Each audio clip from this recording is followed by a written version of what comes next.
Part 1. There are 8 questions in this part. For each question there are 4 options and a short recording.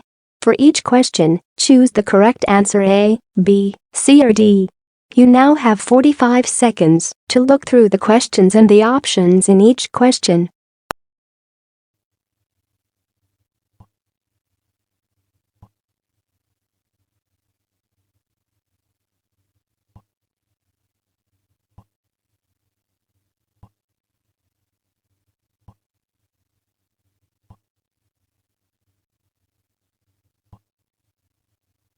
Now we are ready to start. Listen carefully. Look at question 1.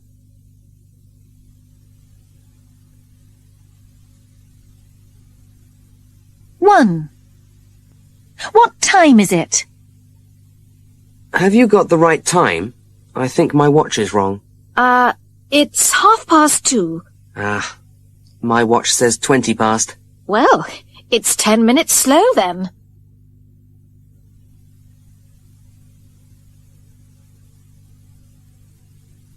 2. What's Michelle going to read?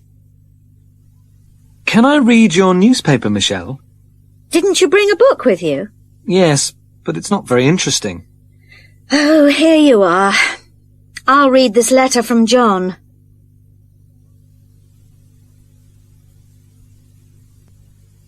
Three. How much did the tickets cost? Oh, hi. Did you have a good time at the theatre last night?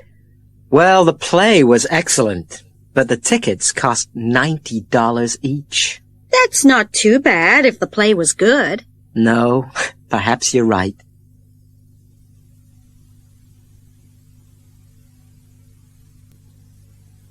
4. What is the man going to buy? Is everything ready for the holiday? I'm just going shopping. I must get those pills I take when I feel travel sick. Do we need anything else at the chemist's? We forgot the toothpaste last time. I've got that. I haven't got any sunglasses, but I can borrow yours, can't I? And I'll get something to read at the airport. Right.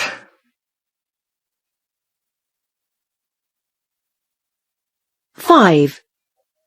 Which dress is Kate talking about? Oh, Mum, this dress is still dirty. It can't be, Kate. I've only just washed it. Well, it is. The mark on the collar has gone, but there's still a small one here. Look, it's at the front just below the button. It's where I spilt some Coke last week.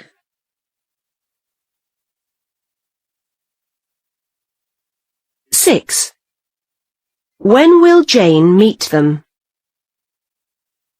Hi, it's Pete here. Jane left a message to say she can't meet us at 8 o'clock as planned because her bus doesn't get in till 8:15 and it'll take her 30 minutes to get from the centre of town. I told her the table's actually booked for 8:45, so that will be fine, and we'll see her then.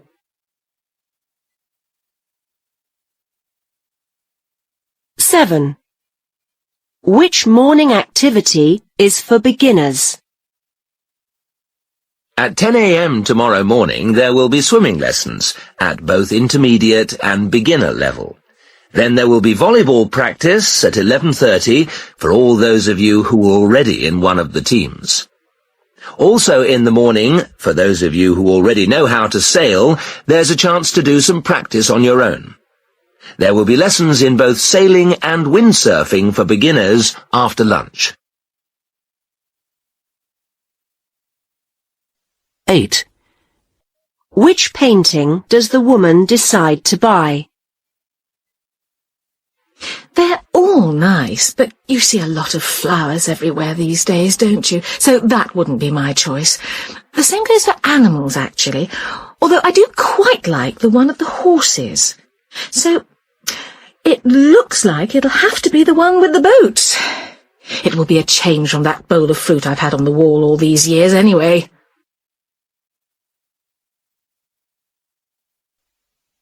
That is the end of part 1. Now turn to part 2. You will hear 3 different conversations. In each conversation there are 4 questions. For each question, choose the correct answer A, B, C or D. You will hear the conversations only once. Now open your question paper and look at the conversation 1. You now have 25 seconds to look through the questions and the options in each question.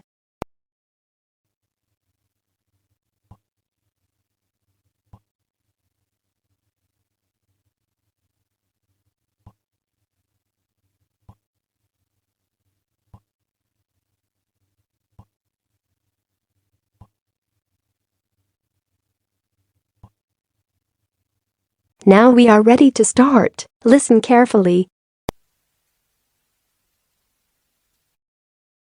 Bye, Mum. See you later. How are you getting to college? It's already 5 to 9. You've missed the bus. Are you going to walk?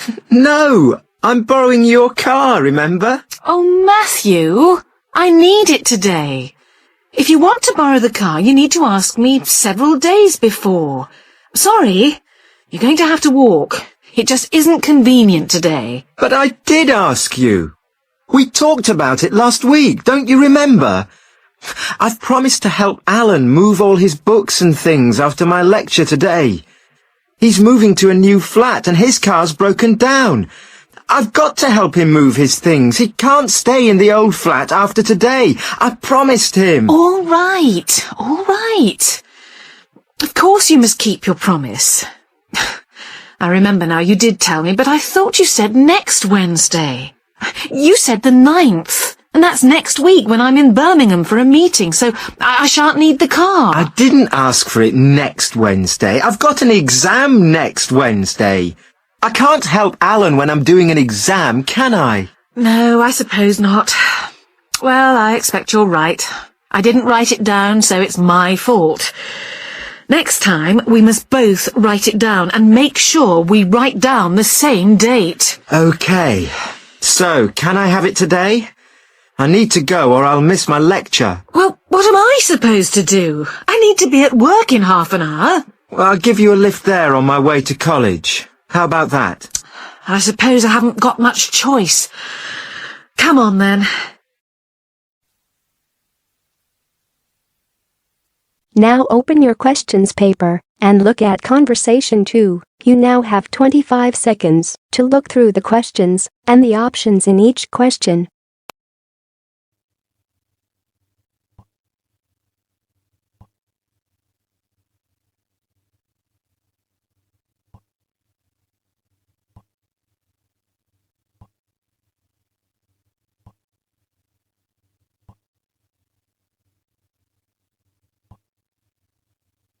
Now we are ready to start. Listen carefully. Okay, now we come to our regular spot on extreme sports. And this week, our fearless reporter, Tom Walker, has been trying out something called indoor skydiving. And he's with me now. Tom, what's this all about? Well, it's the same as skydiving. Jumping from an aeroplane and free-falling through the air without opening your parachute for some time, except that you do it in an indoor wind tunnel. And there's no plane and no parachute, and so I was told, no danger. So it gives you a taste of doing an extreme sport, but it isn't quite so extreme. Right. Now, where did you do it? I did it in a vertical wind tunnel at an adventure sports centre called Runway. What exactly is a vertical wind tunnel? Well, it's a tunnel that gets filled with air. The air is provided by 4 enormous industrial fans, of a kind that usually provide air for underground systems. These fans produce a column of air that rushes through the tunnel from below at more than 160 kilometres per hour. When you're in the tunnel, you float on this air. The machine has been described as being like an enormous hairdryer. It allows you to fly as if you had fallen from a plane, but you are only 2 meters off the ground. And it's completely safe, is it? Yes. There are bars across the top of the tunnel to stop you flying off, up and out of the tunnel. The tunnel is 4 meters wide and has glass walls. The only small problem you might have is that you keep bashing into these walls. But you're not really going to hurt yourself a lot by doing this. The only injuries you are likely to get are sore elbows and knees. In fact, it's so safe that the centre is open to anyone over the age of 4. In America, where the idea was invented by the military in 1994, pensioners in their 80s regularly have a go.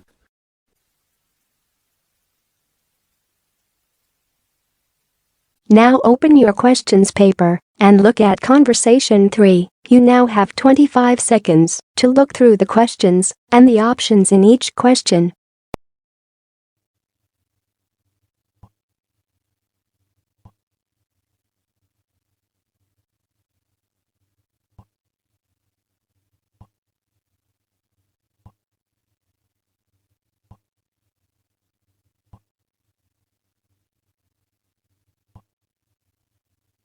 Now we are ready to start. Listen carefully. Hi, Yun. As you know, I've asked you here today to discuss the future of our Self-Access Centre. We have to decide what we want to do about this very important resource for our English language students. So, can you tell me what the students think about this? Well, from the students' point of view, we would like to keep it. The majority of students say that they enjoy using it because it provides a variation on the classroom routine, and they see it as a pretty major component of their course. But we would like to see some improvements to the equipment, particularly the computers. There aren't enough for one each at the moment, and we always have to share. Well, yes, the teachers agree that it is a very valuable resource, but one thing we have noticed is that a lot of the students are using it to check their personal emails. We don't want to stop you students using it, but we think the computers should be used as a learning resource, not for emails. Some of us also think that we could benefit a lot more by relocating the Self-Access Centre to the main university library building. How do you think the students would feel about that, Yun? Well, the library is big enough to incorporate the Self-Access Centre, but it wouldn't be like a class activity anymore. Our main worry would be not being able to go to a teacher for advice. I'm sure there would be plenty of things to do, but we really need teachers to help us choose the best activities. Well, there would still be a teacher present, and he or she would guide the activities of the students. We wouldn't just leave them to get on with it. Yes, but I think the students would be much happier keeping the existing setup. They really like going to the Self-Access Centre with their teacher and staying together as a group to do activities. If we could just improve the resources and facilities, I think it would be fine.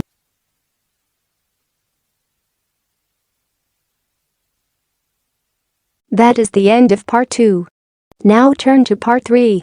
You will hear 3 different talks or lectures. In each talk or lecture there are 5 questions. For each question, choose the correct answer A, B, C or D. You will hear the talks or lectures only once. Now open your questions paper and look at talk or lecture 1. You now have 35 seconds to look through the questions and the options in each question.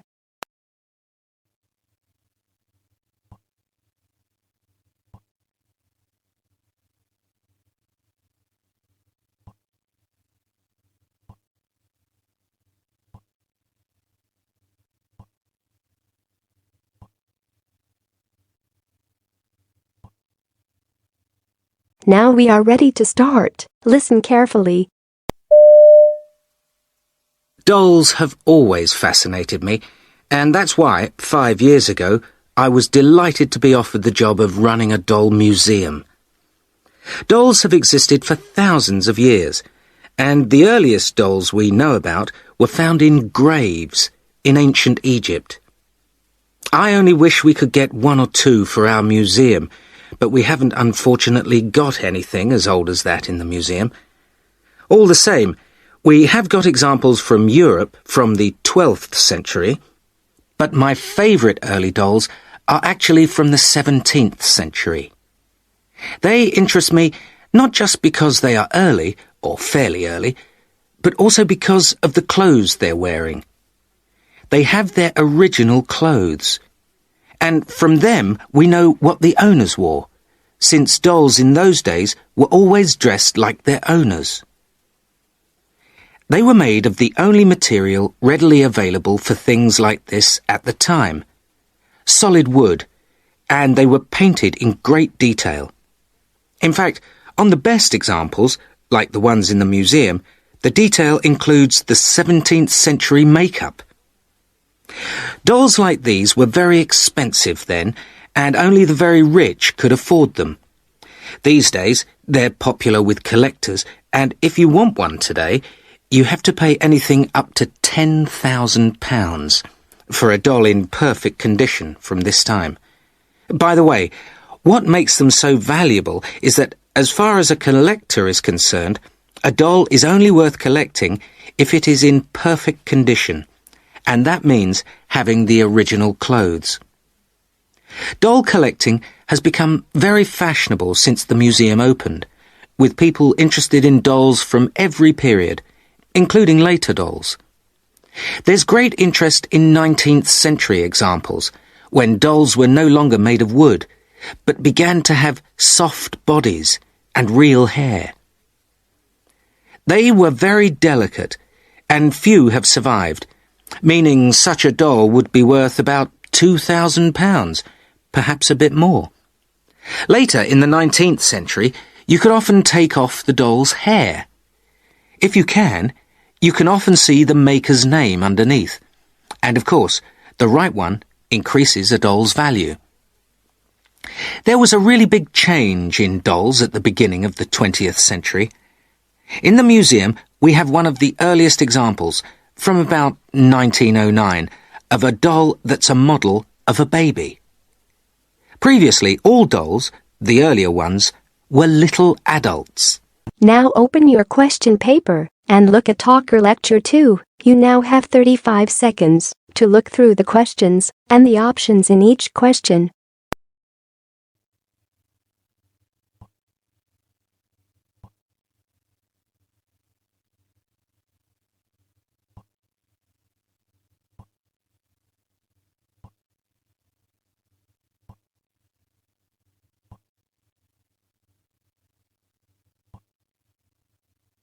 Now we are ready to start. Listen carefully. Hello, I'm Stephen Mills. I will travel with you on the Tiger Tour to India, but I'm not your tour guide. I work as an artist, and I'm going to take some photographs of tigers so that I can use them when I paint some pictures later.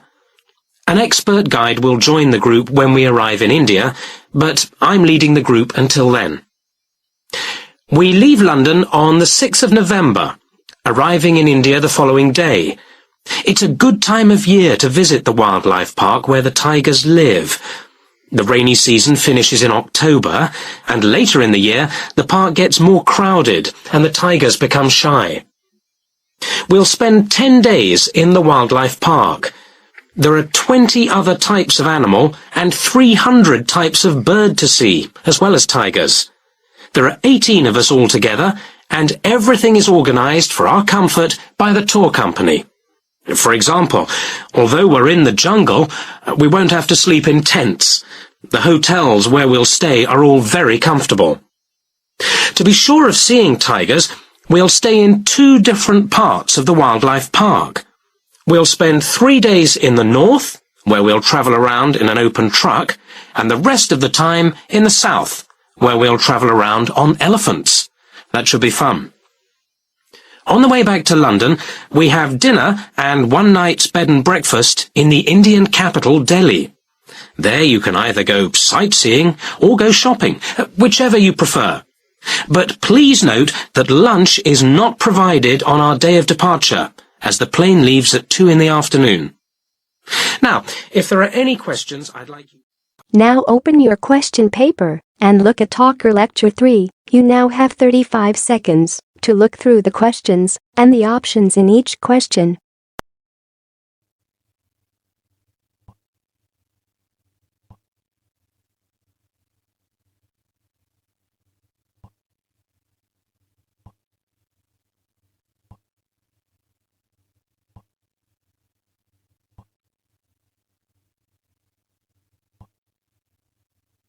Now we are ready to start. Listen carefully.